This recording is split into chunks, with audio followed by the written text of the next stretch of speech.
Welcome class. आज BCom final year की अपन cash flow analysis की क्लास लेंगे।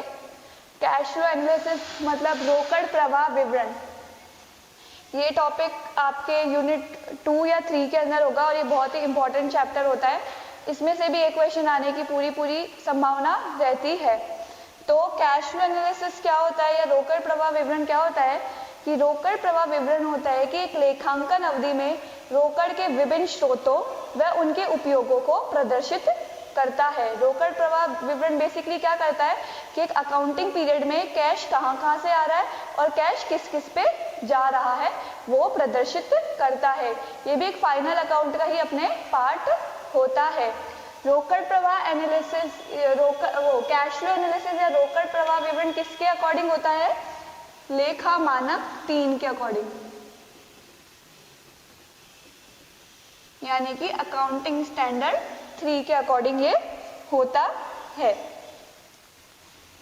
अब अपने को जो बीकॉम के अंदर जो इम्पोर्टेंट होता है अपन तो वही पढ़ेंगे। आपके लिए सिर्फ इसकी डेफिनेशन जाननी ही इम्पोर्टेंट होती है कि रोकड़ प्रवाह विवरण क्या होता है कि एक लेखांकन अवधि में रोकड़ के स्रोतों व उनके उपयोगों को प्रदर्शित करता है। अब रोकड़ प्रवाह विवरण को कितने भागों में बांटते हैं?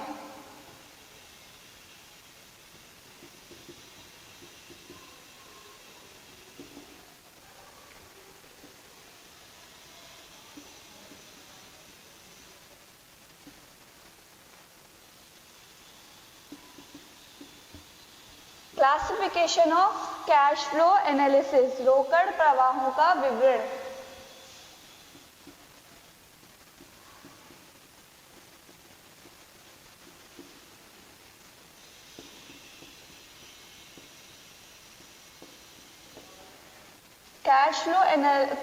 क्लासिफिकेशन ऑफ कैश फ्लो यानी कि रोकड़ प्रवाहों का विवरण। कैश फ्लो को 3 भागों में अपन विभाजित करते हैं। फर्स्ट होता है अपना operating activity,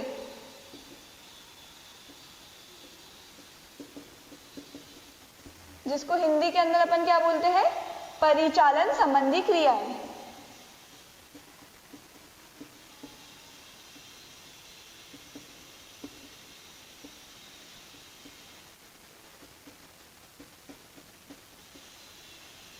operating activity first जो होता है अपना क्लासिफिकेशन ऑफ कैश फ्लो में, फर्स्ट होता है ऑपरेटिंग एक्टिविटी यानी परिचालन संबंधी क्रियाएं।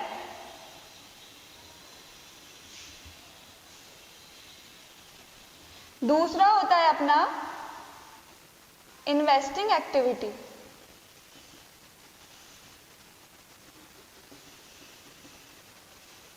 विनियोजन संबंधी क्रियाएं।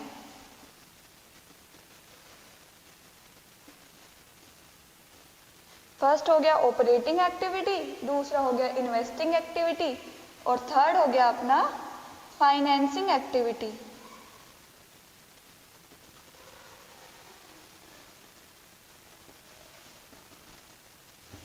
जिसको हिंदी के अंदर बोलते हैं अपन वित्तीय क्रियाएं।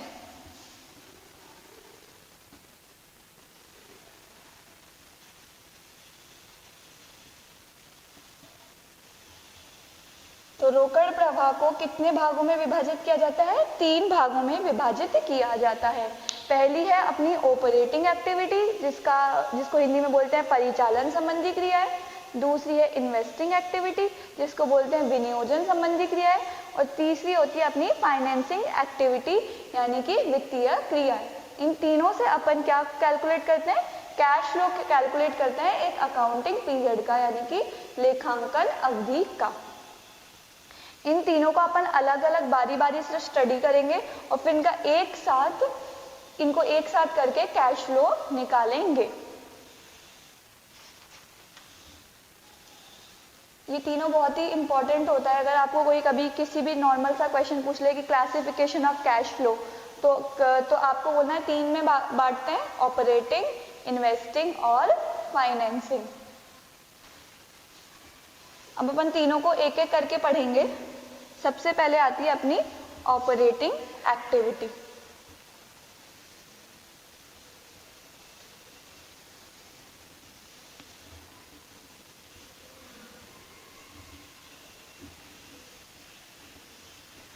इसका अकाउंटिंग स्टैंडर्ड याद होना चाहिए आप सभी को, AS 3 के अकॉर्डिंग होता है। अब first operating activity,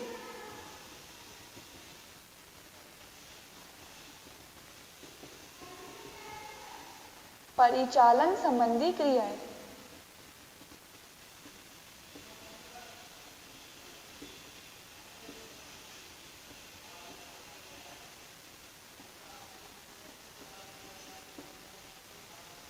operating activity अपन दो तरीकों से निकाल सकते हैं कैश फ्लो के अंदर।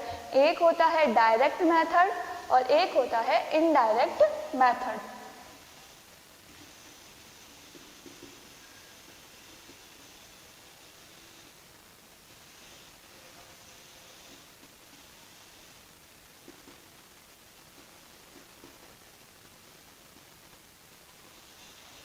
दो तरीकों से अपन निकाल सकते हैं ऑपरेटिंग एक्टिविटी को, जो कि फर्स्ट होता है डायरेक्ट मेथड और second one is indirect method. अब आपको कैसे पता लगेगा कि ये डायरेक्ट मेथड से सॉल्व करना है या इनडायरेक्ट मेथड से? अगर क्वेश्चन के अंदर स्पेसिफिकली दे रखा हो डायरेक्ट मेथड से सॉल्व करे तभी डायरेक्ट मेथड से सॉल्व होगा, अन्यथा ये इनडायरेक्ट मेथड से सॉल्व होगा। क्वेश्चन के अंदर वो दे रखा होगा कि आपको डायरेक्ट मेथड से सॉल्व करना है और अगर कोई इंफॉर्मेशन नहीं दे रखी हो तो आपको समझ जाना है कि ये इनडायरेक्ट मेथड से सॉल्व होगा। अब इनका अपन एक एक करके परफॉर्मा देखेंगे कि डायरेक्ट मेथड से कैसे होगा, इनडायरेक्ट मेथड से कैसे होगा। तो अभी अपन करेंगे सबसे पहले डायरेक्ट मेथड।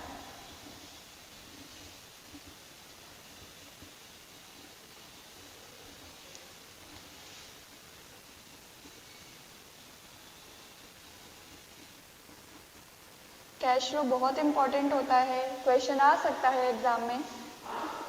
मैं इसका परफॉर्मा बना रही हूँ।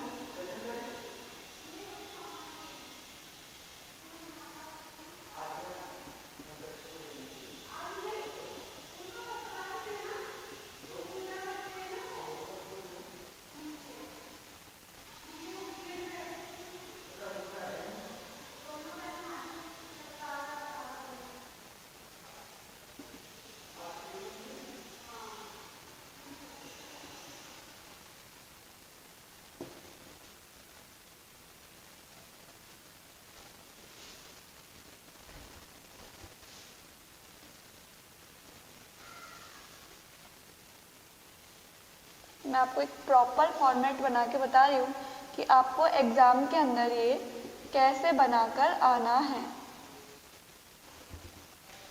पहले तो अपन इनको अलग अलग से पढ़ेंगे, फिर अपन इनको एक साथ पढ़ेंगे। अलग अलग से पढ़ने का फायदा ये होता है कि आपको एक एक्टिविटी ढंग से आ जाती है अगर आप इनको सेपरेट सेपरेट स्टडी करते हो। सेपरेट सेपरेट स्टडी करने के बाद में अपन इनको एक साथ यानी कि तीनों एक्टिविटी का क्वेश्चन करेंगे, जिसमें ऑपरेटिंग एक्टिविटी होगी, इन्वेस्टिंग एक्टिविटी होगी और फाइनेंसिंग एक्टिविटी होगी। अभी अपन कर रहे हैं डायरेक्ट मेथड से ऑपरेटिंग एक्टिविटी को। अब ईयर आपको कोई सा भी लिख देना है, यहाँ पर जो भी ईयर है, मान लो 31 मार्च 2020 लिख दो। अब फर्स्ट अपन कैसे करेंगे, a cash flow from operating activity.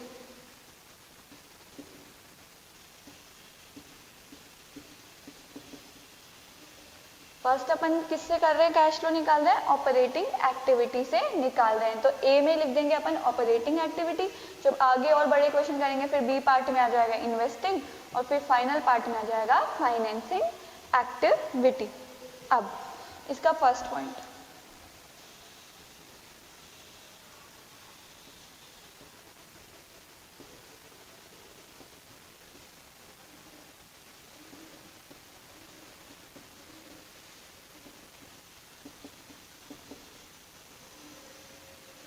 अब कैश रिसीव्ड फ्रॉम डेटर्स। अब जब चूंकि अपन कैश फ्लो एनालिसिस की बात कर रहे हैं तो अपन सारी चीज़ें किसी में ही कैलकुलेट करना पसंद करेंगे। पसंद क्या करेंगे, होती उसी में है, कैश में। सारी चीज़ें कैश या कैश इक्विवेलेंट में ही होगी। अब अपने को डेटर से, देनदारों से कितना पैसा मिला उसकी कैलकुलेशन अपन फर्स्ट नंबर पे करेंगे, जिसका मैंने ये WN मतलब होता है वर्किंग नोट नंबर 1। आपको एग्जाम में भी ये लिख कर आना है कि वर्किंग नोट नंबर 1, यानी कि इसकी कैलकुलेशन कहाँ पर हो रखी है, वर्किंग नोट नंबर 1 में हो रखी है। तो मैं यहाँ पे क्रॉस लगा देती हूँ। Cash received from debtors.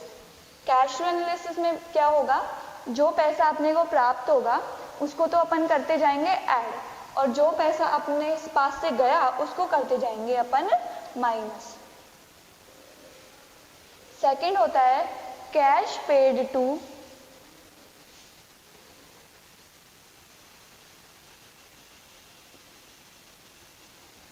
Suppliers और एम्प्लॉयज। अब अपन कैश का पेमेंट किस किस को करते हैं, सप्लायर को भी करते हैं और अपने एम्प्लॉयज को भी करते हैं। सप्लायर्स मतलब क्रेडिटर, अपने को कहाँ से माल आया तो उसका अपने को पैसा भी तो चुकाना पड़ेगा। तो क्या करना है, अपन क्या करेंगे, कैश पेड टू सप्लायर्स और एम्प्लॉयज।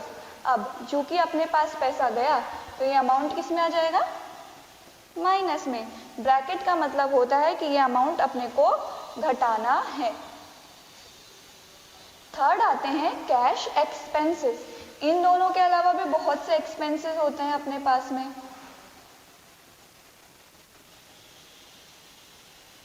जैसे कि कोई आउटस्टैंडिंग एक्सपेंसेस हो गया अपने पास में, या फिर अपने पास में क्या बोलते हैं, आउटस्टैंडिंग एक्सपेंसेस हो गया, प्रीपेड एक्सपेंसेस हो गए, ऑपरेटिंग एक्सपेंसेस हो गए, तो उनको भी अपने को क्या करना पड़ता है, यहाँ पर माइनस करना पड़ता है।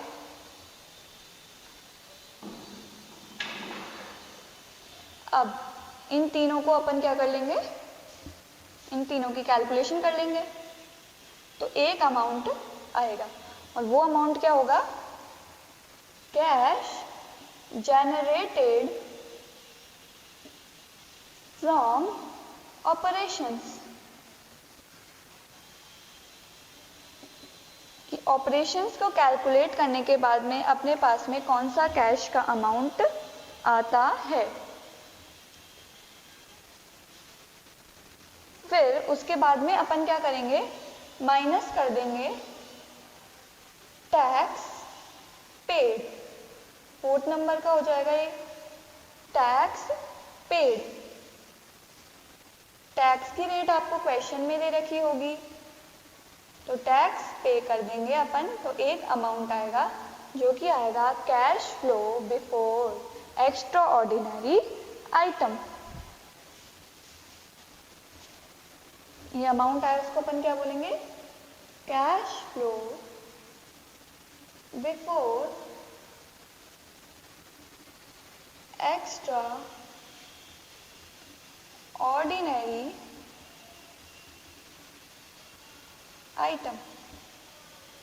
ये अपने पास में एक अमाउंट आएगा जिसके बाद में आएगा, एक्स्ट्रा ऑर्डिनरी आइटम्स के बाद में आएगा। अब एक्स्ट्रा ऑर्डिनरी आइटम क्या होते हैं, items which are related to operating activities but not incurred on recurring basis. अब क्या होते हैं, कुछ आइटम्स ऐसे होते हैं जो अपनी ऑपरेटिंग एक्टिविटी से तो रिलेटेड होते हैं, लेकिन वो हर साल नहीं होते हैं, अपने रेकरिंग बेसिस पे नहीं होते हैं, तो उनको क्या बोलते हैं अपन, एक्स्ट्रा ऑर्डिनरी आइटम्स।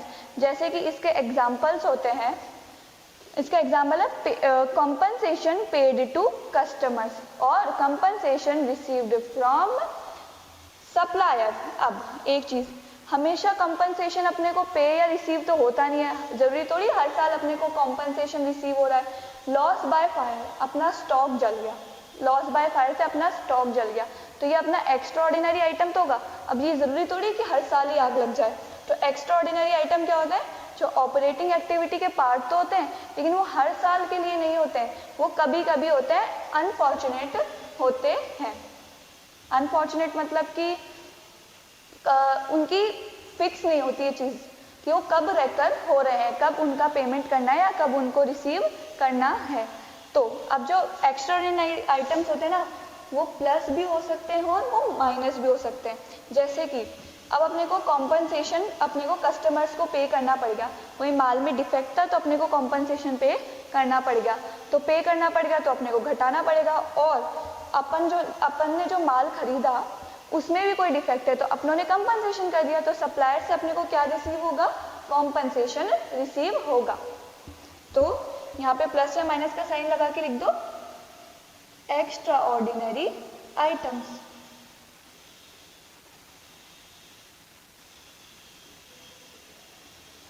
अब ये प्लस भी हो सकते हैं और ये माइनस भी हो सकते हैं।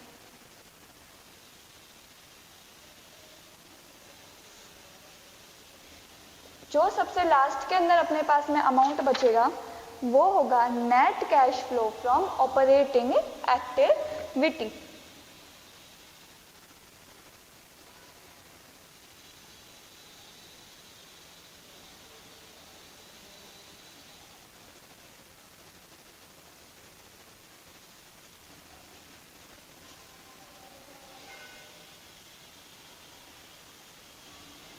ये अपने पास में आ गया cash flow from operating activity.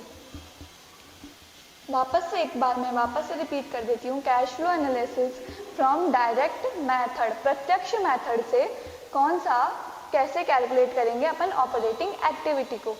ठीक है, ये सेम परफॉर्मा आपको एग्जाम में बनाकर आना है। ठीक है, अब cash flow from operating activities A point डाल के लिखेंगे। इसमें फर्स्ट पॉइंट कौन सा आएगा, cash received from debtors, cash received from debtors. First point आएगा कैश रिसीव्ड फ्रॉम डेटर्स, जिसको अपन कैलकुलेट कर लेंगे वर्किंग नोट नंबर 1 में। मैं आपको बताऊंगी कि कैसे कैलकुलेट ये होगा। दूसरा अपना वर्किंग नोट बनेगा कैश पेड टू सप्लायर्स और एम्प्लॉयज, सेकेंड वर्किंग नोट बन जाएगा। थर्ड आएगा कैश एक्सपेंसेस, जिसको अपन कहाँ कैलकुलेट कर रहे होंगे, वर्किंग नोट नंबर 3 के अंदर। फिर जो अमाउंट आएगा वो क्या आएगा, कैश जनरेटेड फ्रॉम ऑपरेशंस। फिर उसमें से माइनस कर देंगे अपन टैक्स का अमाउंट, जो कि आपको क्वेश्चन में दे रखा होगा, और नहीं दे रखा होगा तो भी अपन उसको निकाल सकते हैं। इसका भी एक मान लो वर्किंग नोट बन सकता है, या तो क्वेश्चन में सीधा सीधा दे देगा, नहीं तो अपन इसका एक अकाउंट बनता है जो कि होता है प्रोविजन फॉर टैक्सेशन, वो अपन अकाउंट बना के टैक्स का अमाउंट कैलकुलेट कर लेंगे। फिर आता है अपना cash flow before extra ordinary items.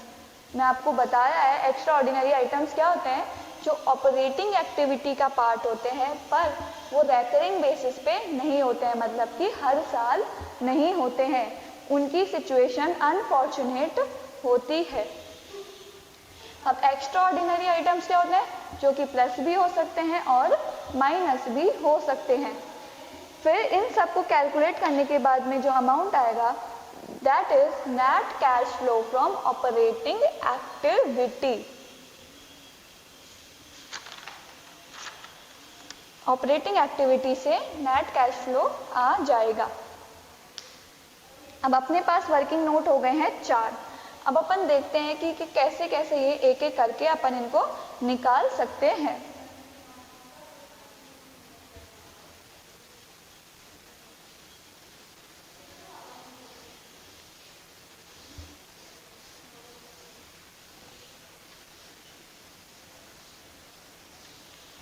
Cash flow की एक अच्छी बात होती है कि एंड में जब पूरा टोटल आंसर आता है ना, तो अपने को पता भी लग जाता है कि वो अपना क्वेश्चन सही हुआ है या गलत हुआ है।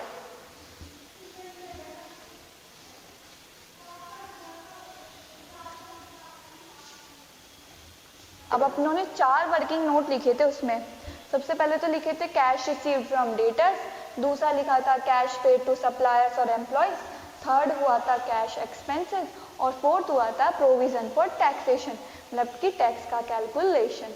अब अपन बनाएंगे वर्किंग नोट नंबर 1, जो कि क्या होगा अपना calculation of cash received from debtors, कि डेटर से अपने को कितना पैसा मिला उसको अपन कैलकुलेट करेंगे। इसके लिए अब अपन क्या बनाएंगे, अपन बनाएंगे डेटर्स अकाउंट।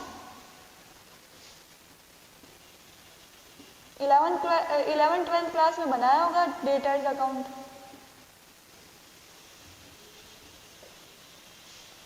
अब मैं ये भी चीज़ है ना आपको पूरे फॉर्मेट से बता रही हूँ कि आपको एग्जाम में कैसे कर आनी है, क्योंकि एग्जामिनर है ना इन सब छोटी छोटी बातों को बहुत नोटिस करता है। और मैंने आपको पहले भी अपनी पहले वाली क्लासेस में भी बताया कि बीकॉम के अंदर क्वेश्चन को प्रेजेंट करने का तरीका बहुत अच्छा होना चाहिए। फिर अब लिख देंगे अपन इधर particulars,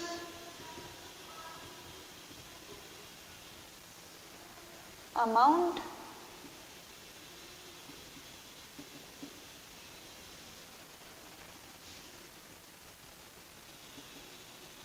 particulars,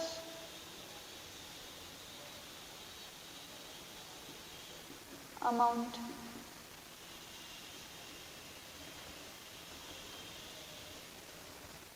credit side, debit side. अब बन गया डेटर्स अकाउंट। इसके बेसिस पे अपन निकाल लेंगे कि कैश रिसीव्ड फ्रॉम डेटर्स कैसे कैलकुलेट होता है। डेटर्स का बैलेंस क्या होता है, डेबिट होता है, तो लिख दो इधर टू बैलेंस बीडी।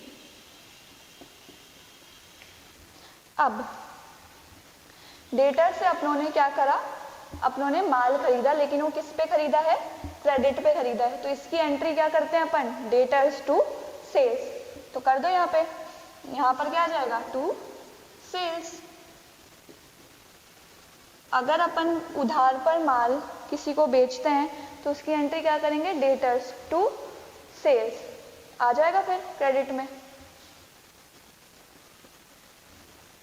अब दूसरी बात, अपनों ने बिल रिसीव किया, बिल्स रिसीवेबल रिसीव किया डेटर्स से, तो उसकी एंट्री क्या होगी, bills receivable account debit to debtors.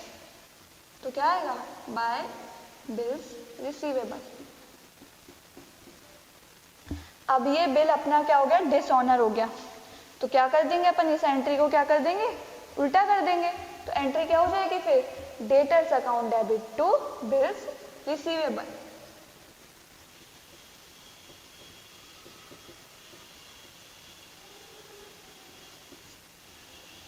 अब बैड डेट्स हो गए, पैसे ही नहीं मिले डेटर्स से अपने को, तो अपन क्या एंट्री करते हैं, बैड डेट्स की डूबत-ऋण की एंट्री क्या करेंगे, bad debts account debit to debtors.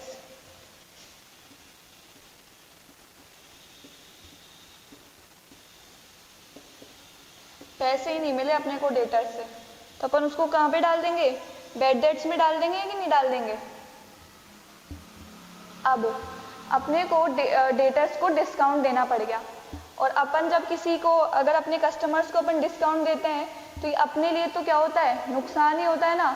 और हर नुकसान को कहाँ पर डालते हैं अपन, डेबिट साइड में डालेंगे ना। तो एंट्री क्या होगी इसकी, discount allowed debit to debtors. तो यहाँ पर क्या हो जाएगा, बाय डिस्काउंट अलाउड। और जब अपन किसी से माल खरीदते हैं तो अपने को डिस्काउंट क्या होता है, प्राप्त होता है। और जब अपन किसी को माल बेचते हैं तो अपने को क्या देना पड़ता है, डिस्काउंट देना पड़ता है।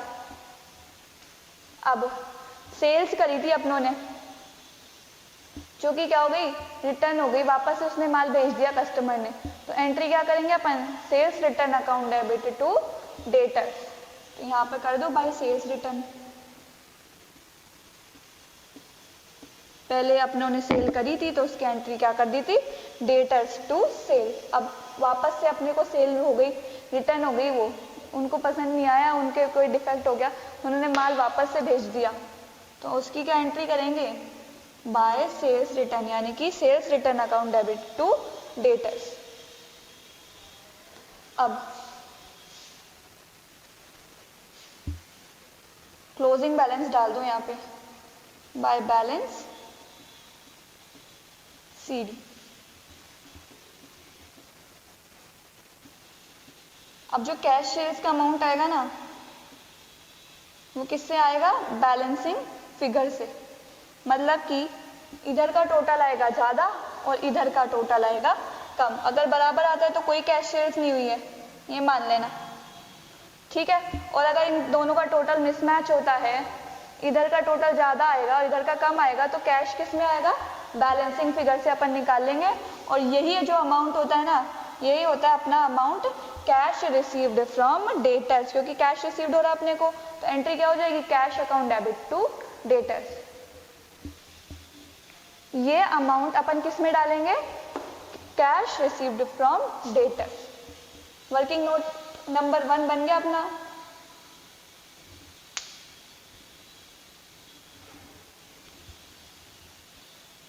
हुआ ये। डेटर्स अकाउंट बना लेंगे, इनका बैलेंस अपने को क्वेश्चन में दे रखा होगा, टू बैलेंस बीडी और बाय बैलेंस सीडी। अब जो जो चीज़ें दे रखी होगी अपन उसको लिख देंगे। जैसे कि अगर सेल्स हुई है क्रेडिट पर, तो एंट्री क्या करते हैं अपन उसकी? Debtors account debit to sales, तो मैंने लिख दिया उधर सेल्स। फिर अगर बिल रिसीव हुआ है डेटर से, तो अपन एंट्री क्या करेंगे? Bills received account debit to debtors. तो bills receive account debit to debtors, तो यहाँ पे बाय बिल्स रिसीवेबल। अब बैड डेट्स हो गए, डूबत ऋण हो गए, तो उसकी एंट्री क्या करेंगे? Bad debts account debit to debtor हो गए। फिर डिस्काउंट मिला है अपने को डेटर से कुछ, तो उसकी एंट्री क्या करेंगे अपन? Discount allowed debit to debtor. अब उन्होंने माल वापस कर दिया अपने को, तो क्या करेंगे उसकी entry? Sales return account debit to debtor. अब बिल डिसऑनर हो गया, तो उसकी तो उल्टी एंट्री हो जाएगी, debtors account debit to bills receivable. अब इन दोनों साइड का टोटल लगाओ, इधर के साइड का टोटल कम आ रहा है, तो बैलेंसिंग फिगर से कैश निकल जाएगा। ये बात हो गई अपनी वर्किंग नोट नंबर 1 की। अब अपन निकालेंगे अपना working note number 2।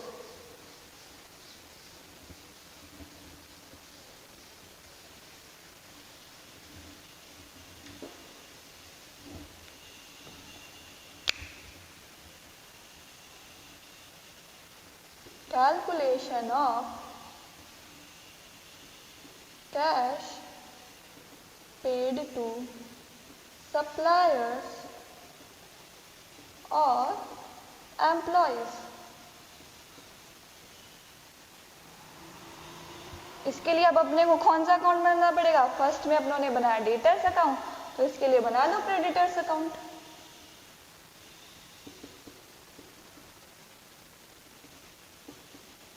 Creditors account.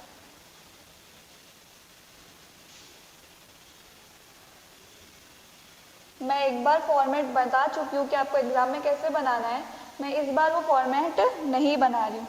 Exam में जो फर्स्ट वर्किंग नोट के अंदर फॉर्मेट बनेगा ना, वैसा ही हर वर्किंग नोट के अंदर फॉर्मेट बना कर आना है। अब मैं डायरेक्ट इसकी तो एंट्रीज लिख रही हूँ।